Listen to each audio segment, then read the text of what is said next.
حضرت مولانا عبید اللہ صاحب سندھی میرے استاد تھے اور آپ نابغہ روزگار تھے.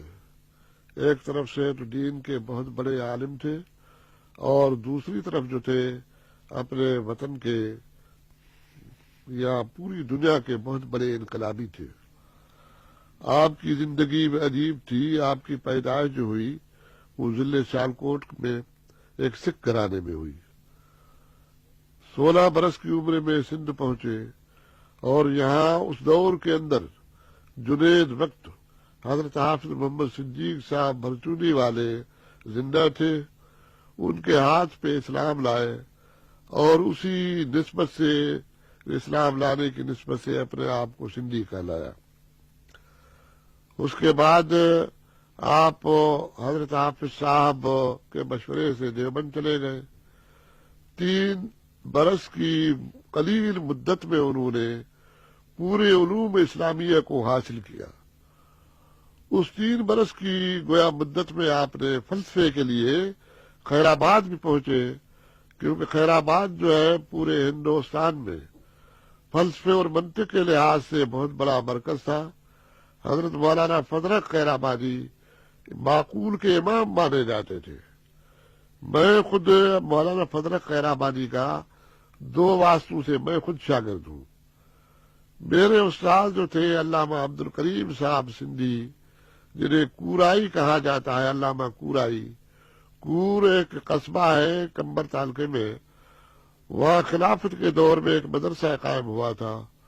اس میں میرے استاد پڑھاتے تھے. اس نسبت سے علامہ کورائی کہلائے. ان کا مقام جو تھا وہ ایسا جیسے کہ مختوم محمد ہاشم گزرے ہیں، مختوم معین گزرے ہیں. میں نے پورا علم جو ہے ان سے پڑھا تھا اور وہ شاگرد تھے علامہ محمد اسماعیل ابڑائی سندھی کے. علامہ محمد اسماعیل بڑے معمر تھے. انہوں نے 7 برس مولانا فضرک خیر آبادی سے پڑھا. تو اس لحاظ سے گویا میرا بھی تعلق جو ہے وہ خیر آباد سے رہا معقول کے سلسلے میں. تو حضرت مولانا نے معقول کی کتابیں خیر آباد میں چند مہینوں میں وہ ختم کر دی. پھر دیوبند میں واپس آ گئے. 1308 میں فارغ ہونے کے بعد آپ سندھ تشریف لائے اور ان کے جو شیخ تھے، مرشد تھے حضرت حافظ صاحب، وہ فوت ہو چکے تھے اس سے کچھ پہلے 4-5 مہینے. وہاں حضرت مولانا تاج محمود امروٹی صاحب جو حضرت حافظ صاحب کے خلفاء میں سے تھے وہ آئے ہوئے تھے. انہوں نے حضرت مولانا عبید اللہ صاحب کو اپنے گاؤں میں لے آئے امروٹ میں. وہاں ایک مدرسہ قائم کیا. 7 برس تک ہمارے استاد مولانا عبید اللہ صاحب سندھی وہاں پڑھاتے رہے. اسی اسنا میں یعنی وہ آزادی وطن کے سلسلے میں بھی کام کرتے رہے. اس کے بعد پھر پیر جھنڈوں میں آئے اور پیر جھنڈوں میں کافی عرصہ پڑھایا. لیکن پیر جھنڈوں میں پڑھانے کے زمانے میں انہوں نے حجت اللہ البالغہ اور قرآن مجید جو ہے وہ انقلابی رنگ میں پڑھانا شروع کیا. اس کا اثر یہ ہوا کہ یہاں اس خطے کے اندر یعنی انقلاب کے سلسلے میں اور سامراج کے خلاف جیسے ایک آگ لگ جائے اس طرح لوگوں میں جوش اور جذبہ پیدا ہوا. تو اس کو دیکھ کر انگریزوں نے اس مدرسے کو یعنی بند کر دیا، پیر جھنڈے کے مدرسے کو. حضرت شیخ الہند مولانا محمود الحسن صاحب میرے استاد کے استاد تھے. انہوں نے مولانا صاحب کو دیوبند بلایا. اسی طرح وہاں کام کرتے رہے.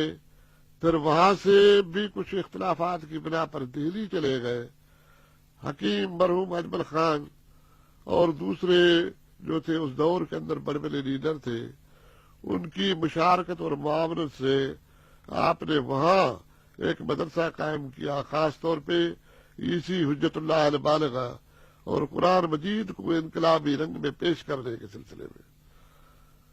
اور آپ نے ایک ایسی تحریک بھی چلائی تھی کہ ایک دن ایسا آنے والا تھا کہ پورے ہندوستان میں بغاوت کی آگ بھڑک اٹھتی تھی، لیکن اس کی خبر پہلے ہی حکومت کو پڑ گئی اور حکومت کی طرف سے اعلان ہوا کہ مولانا عبید اللہ کو کوئی زندہ پکڑ کر یا اس کو مار کر اس کا جو ہے سر وہ لے آئے تو اس کو اتنے ہزار انعام ملے گا۔ تو اس سلسلے میں مولانا مخفی طور پہ سندھ میں آئے اور یہاں سے پھر افغانستان چلے گئے، 7 برس افغانستان میں رہے۔ افغانستان اور ہندوستان کی انگریزوں کی جو لڑائی ہوئی تھی انہی کے مشورے پر ہوئی تھی، اور افغانستان پھر اس زمانے میں آزاد ہوا۔ اس کے بعد آپ ماسکو چلے گئے، 7 مہینے رشیا میں رہے، پھر ترکی گئے، 4 سال ترکی میں رہے، اور ترکی کے بعد آپ پھر عرب چلے گئے، مکے میں زندگی گزاری۔ لیکن آخری ایام میں آپ یعنی محض اس وجہ سے کہ اپنے افکار کو یہاں کے لوگوں سے وہ متعارف کرانے کے لیے آپ یہاں پہنچے۔ تو اس زمانے میں نے حضرت مولانا سے یعنی جامعہ ملیہ دہلی میں بھی میں نے تعلیم حاصل کی، اسی طرح پیر جھنڈوں میں بھی حضرت مولانا سے میں نے تعلیم حاصل کی۔ جہاں تک ان کے علمی تفوع کا تعلق ہے تو میں نے قرآن مجید کے تفسیر کے سلسلے میں اور قرآن دانی کے سلسلے میں آپ جیسا کوئی عالم نہیں دیکھا۔ دوسری بات یہ تھی کہ وہ حضرت ابو ذر غفاری کی جو زندگی ہے علمی لوگ جانتے ہیں، اس کے بالکل مظہر تھے۔ یہ حالت تھی ان کی کہ اپنے جیب میں پیسہ نہیں ہوتا تھا ان کے، اگر پیسہ آ جاتا تھا تو اسی وقت کسی مستحق آدمی کو، کسی مسکین کو، غریب کو وہ دے دیتے تھے، رکھتے نہیں تھے۔ اور کپڑوں کی حالت یہ تھی کہ 2 ہی کپڑے ہوتے تھے، جب وہ دھلنے کے لیے جاتے تھے تو چادر اوڑھ کر بیٹھ جاتے تھے، جب وہ دھل کر آتے تھے تو اس کے بعد وہ پہنتے تھے۔